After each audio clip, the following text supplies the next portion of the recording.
జై జై కాంగ్రెస్. మిత్రులారా,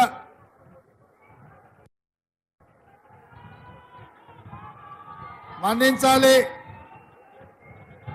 దాదాపుగా 5-6 గంటలు ఆలస్యమైంది. వాస్తవంగా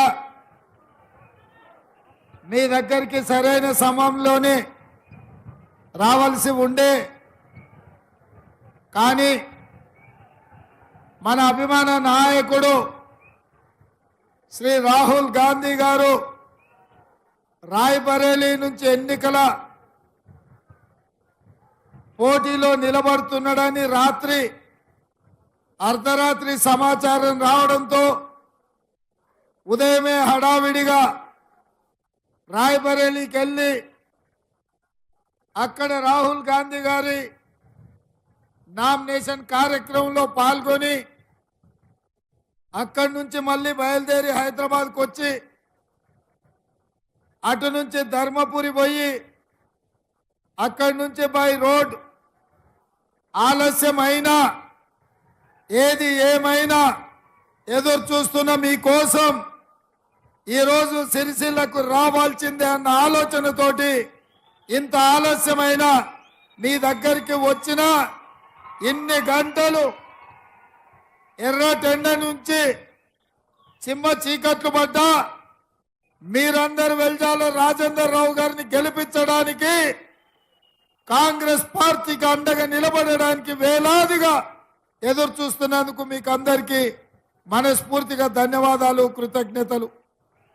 మిత్రులారా, ఇవాళ మీరందరూ ఆలోచన చేయండి. ఈ కరీంనగర్ జిల్లా పార్లమెంట్ ఎన్నికల్లో పోటీ పడుతున్నది ఎవరో కొత్త వాళ్ళు కాదు, గతంలో పార్లమెంట్ సభ్యులుగా పనిచేసిన వాళ్ళే. ఒక ఆయన పేరు వినోద్ రావు, రెండో ఆయన పేరు బండి సంజయ్, ఒక ఆయననేమో అపర మేధావి, రెండో ఆయననేమో అరగుండు మేధావి. ఈ అపర మేధావిని అరగుండు మేధావిని చాలా సంవత్సరాల నుంచి మీరు చూస్తూనే ఉన్నారు. 10 సంవత్సరాలు అపర మేధావి ప్రభుత్వం అధికారంలో ఉన్నది. ఈ 10 సంవత్సరాలు మన ప్రాంతానికి చేసిన ద్రోహం, తెలంగాణను దోసుకున్న విధానం ఇవాళ మీరు బీఆర్ఎస్ పార్టీని చూసిండ్రు.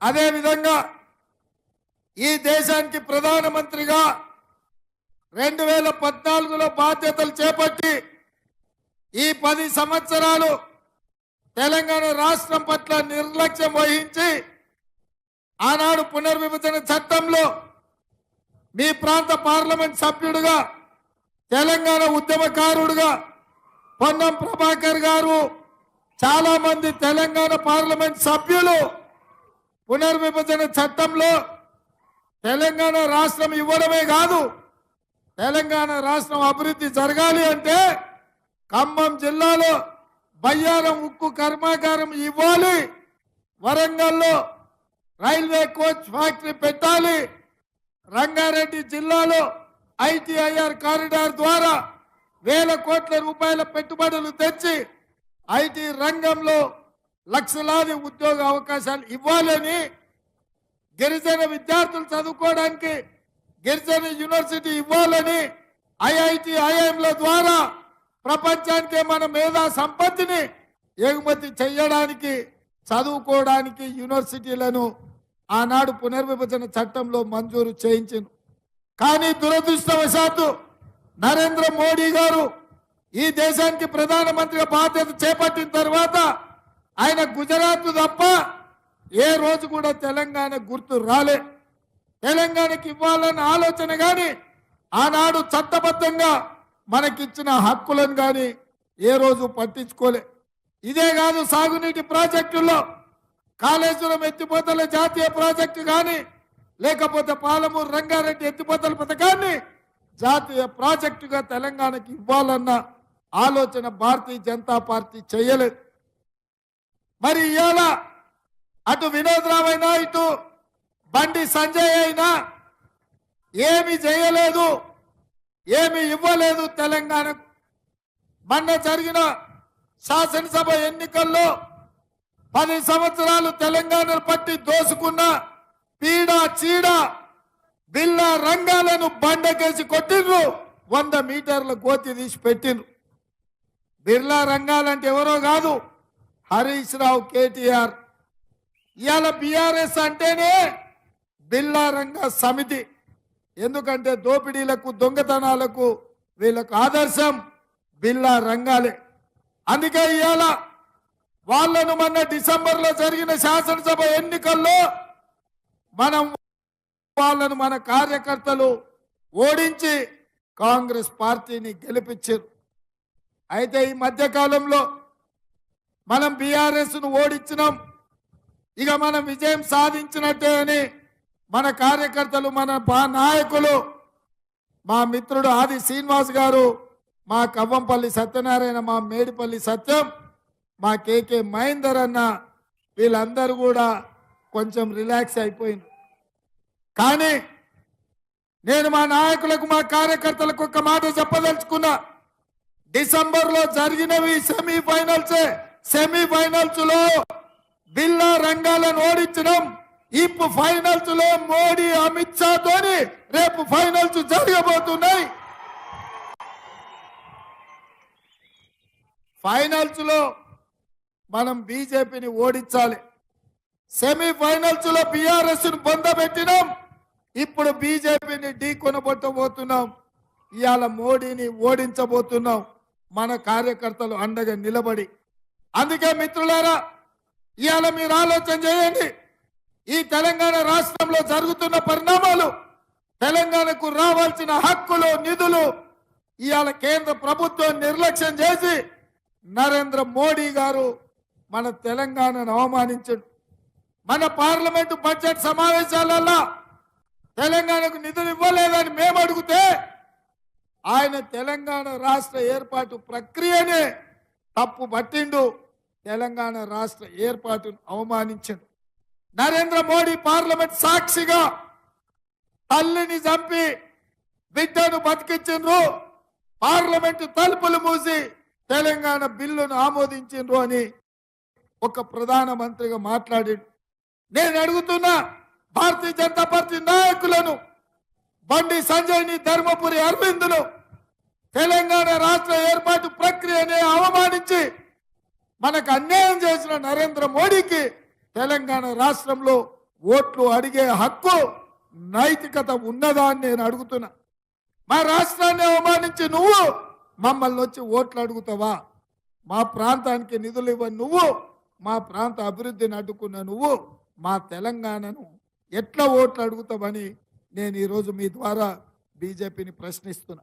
అందుకే మిత్రులారా, ఇవాళ ఆలోచన చేయండి. ఆయన ఉన్నాడు ఈడ సిరిసిల్లలో, ఆయన ప్రపంచంలో అన్ని మాట్లాడతాడు. కోనసీమ నుంచి చిత్రసీమ వరకు ట్విట్టర్లో మాట్లాడతాడు, ట్విట్టర్ చిల్లు. మరి నేను అడుగుతున్న ఈ ట్విట్టర్ చిల్లును ఇవాళ ఎస్సీ ఎస్టీ బీసీ రిజర్వేషన్లను రద్దు చేయాలని, రాజ్యాంగాన్ని మార్చాలని నరేంద్ర మోడీ భారతీయ జనతా పార్టీ కుట్ర చేస్తుంటే ఈ ట్విట్టర్ చిల్లెందుకు ఇవాళ మోడీని ప్రశ్నిస్తలేడు? ఎందుకంటే రాజ్యాంగం రద్దు చేయాలన్న ఆలోచన ఇక్కడున్న కేసీఆర్దైనా అక్కడున్న నరేంద్ర మోడీదైనా ఒకే విధానం. 2022 ఫిబ్రవరిలోనే కల్వకుంట్ల చంద్రశేఖరరావు గారు రాజ్యాంగాన్ని మార్చాలి, సమూలంగా మార్చి కొత్త రాజ్యాంగాన్ని రాసుకోవాలని చంద్రశేఖరరావు గారు మాట్లాడారు.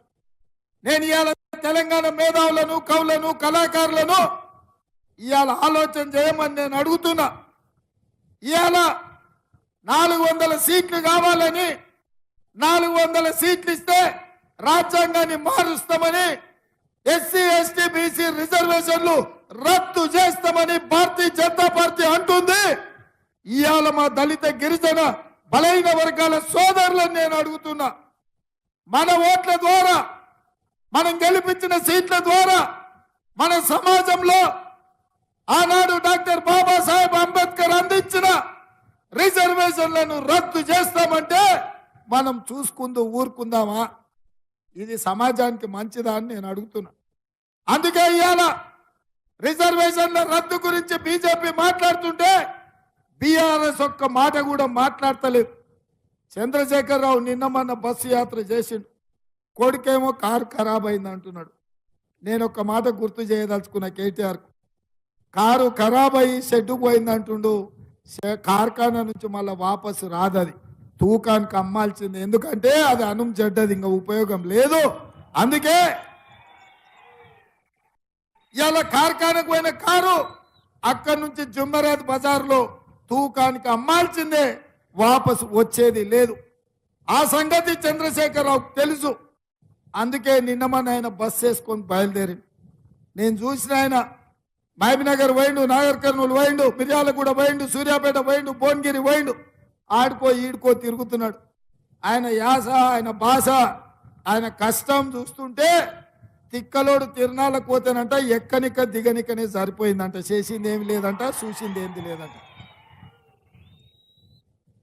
ఆయన మాటలు మొత్తం చూసిన 40 ఏళ్ళ రాజకీయ అనుభవం, కేంద్ర మంత్రిగా, రాష్ట్ర మంత్రిగా, తెలంగాణ రాష్ట్ర మొదటి ముఖ్యమంత్రిగా ఆయన అనుభవంతో కొత్తగా వచ్చిన ఈ ప్రభుత్వానికి ఏమైనా సలహాలు సూచనలు ఇస్తాడేమని ఆయన అవన్నీ ఏమి ఇయ్యలే.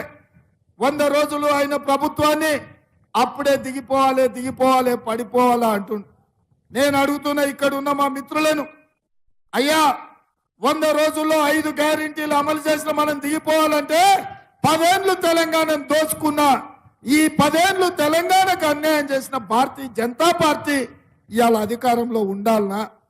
చంద్రశేఖరరావు అంటున్నాడు కాంగ్రెస్ కు 40 సీట్లు రావని, అంటే పరోక్షంగా బీజేపీ 400 సీట్లు వస్తుందని చంద్రశేఖరరావు చెప్పినట్టే కదా. చంద్రశేఖరరావు ఇంకో మాట అన్నాడు, సంకీర్ణం వస్తుంది, అందులో బీఆర్ఎస్ ప్రభుత్వం ఉంటుంది, నామ నాగేశ్వరరావు మంత్రి అవుతాడని. మరి నేను చెప్పదలుచుకుని వేదిక మీద నుంచి, సిరిసిల్ల గడ్డ మీద నుంచి, బీఆర్ఎస్ ఇంటి మీద వాలిన కాకి కాంగ్రెస్ వాళ్ళ ఇంటి మీద వాళ్తే ఉన్న పలంగా కాల్ చేస్తే మా కాకిని కూడా రానియము, కారు గుర్తోని మా గల్లీలో కూడా అడుగు పెట్టనీయం. అంటే ఎన్నికల తర్వాత బీజేపీతో కలిసి పోవాలని ఇవాళ బీఆర్ఎస్ వాళ్ళు సిద్ధమైనట్టే కదా.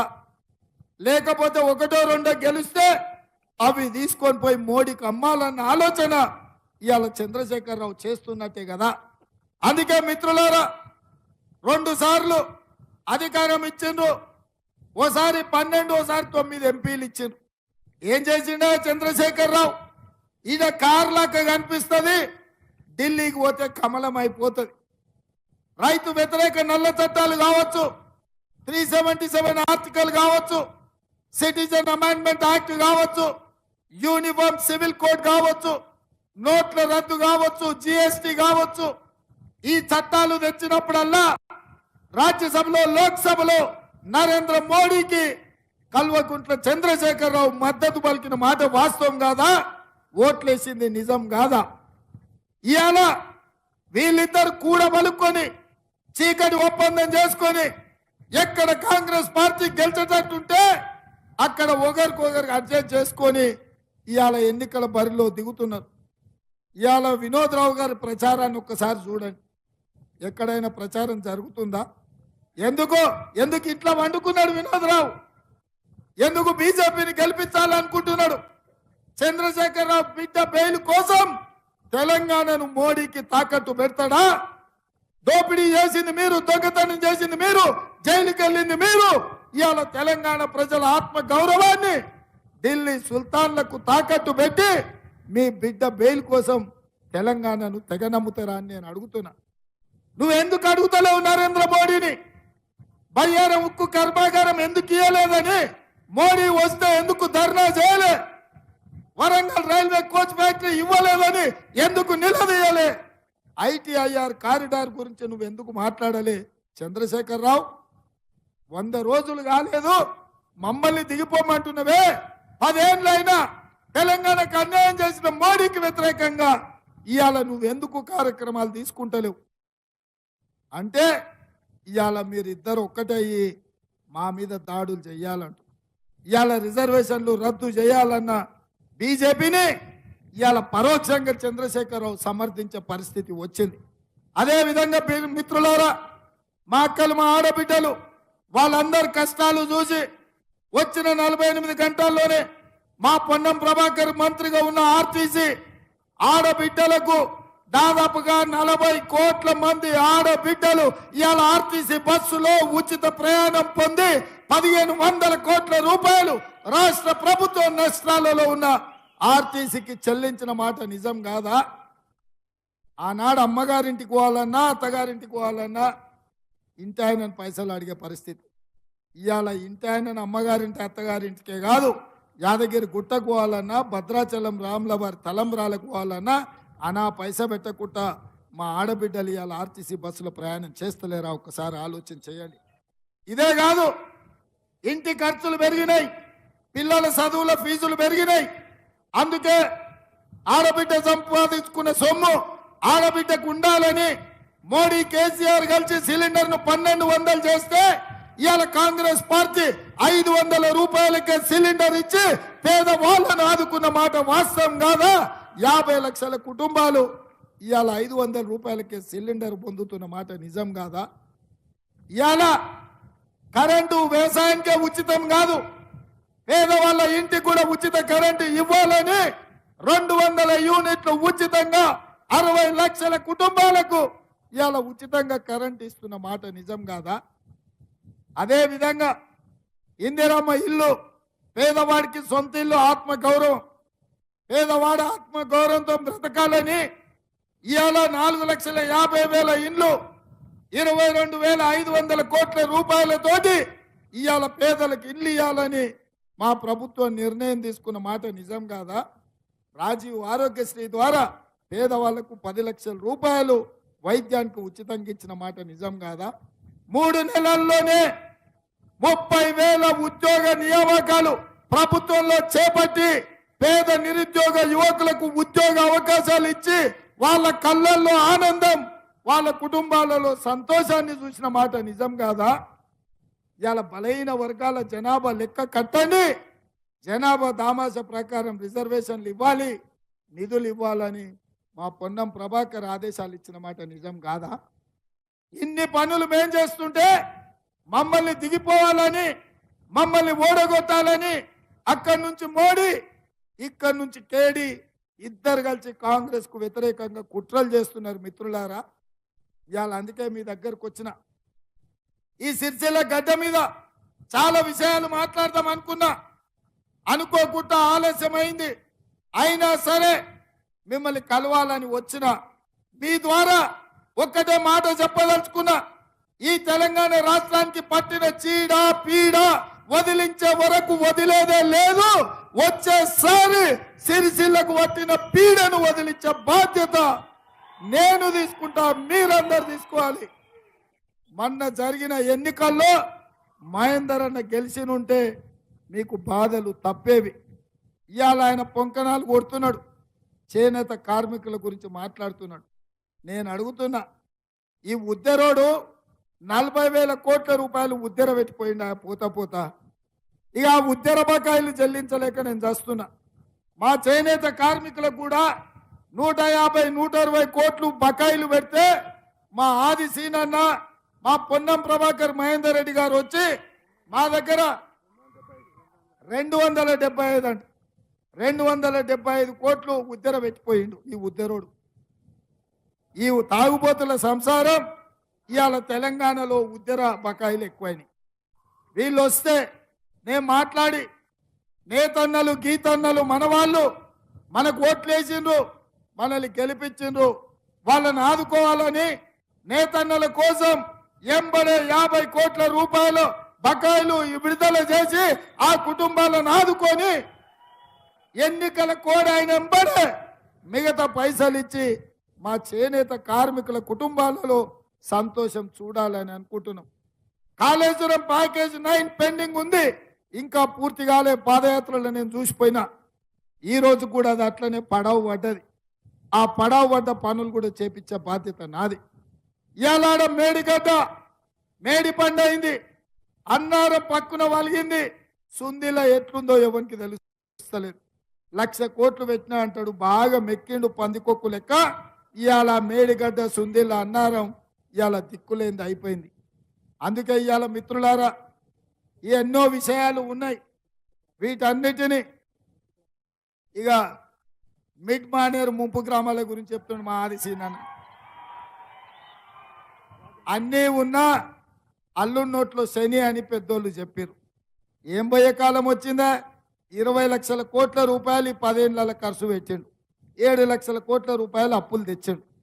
అత్తగారు వాళ్ళని చూశాను, అత్తగారింటికాడ ఇచ్చిండొచ్చు కదా వాళ్ళకు, మిడ్మానేరు వాళ్ళకు కూడా న్యాయం చేయలేనోడు. ఇక ఏం చెప్పాలంటారు మీకు? అందుకే మిత్రులారా ఇవన్నీ కష్టాలు ఉన్నాయి. ఈరోజు సమాజంలో మీరు చూస్తున్నారు. అందుకే మీ కష్టంతో ఇవాళ అయ్య పేరు చెప్పో తాత పేరు చెప్పో ఈ కుర్చీలలో దిగిపోమంటే దిగిపోనికే ఉద్దరకు రాలేదు. ఏదైనా గాలికి వచ్చి గాలికి పోతాం అనుకుంటున్నాం. మామూలుగా ఏం రాలేదు. మీకు తెలుసు కదా, మీ రక్తాన్ని చెమటగా మార్చి మీ చెమటను దారపోసి భుజాలు కాయలు కాసేలాగా కేసులు కట్టుకొని జైల్లోకి పోయి అవసరమైతే ప్రాణాలు వదిలిండ్రు కానీ 3 రంగుల జెండాను వదలలేదు. మీరు కష్టపడితే మీరు మోస్తే మీ భుజాల మీద తీసుకొచ్చి ఆ కుర్చీలో కూర్చోబెట్టారు. వాడో వీడో దిగు అంటే తొక్కుతామని చెప్పినా ఇవాళ కూడా చెప్తున్నా,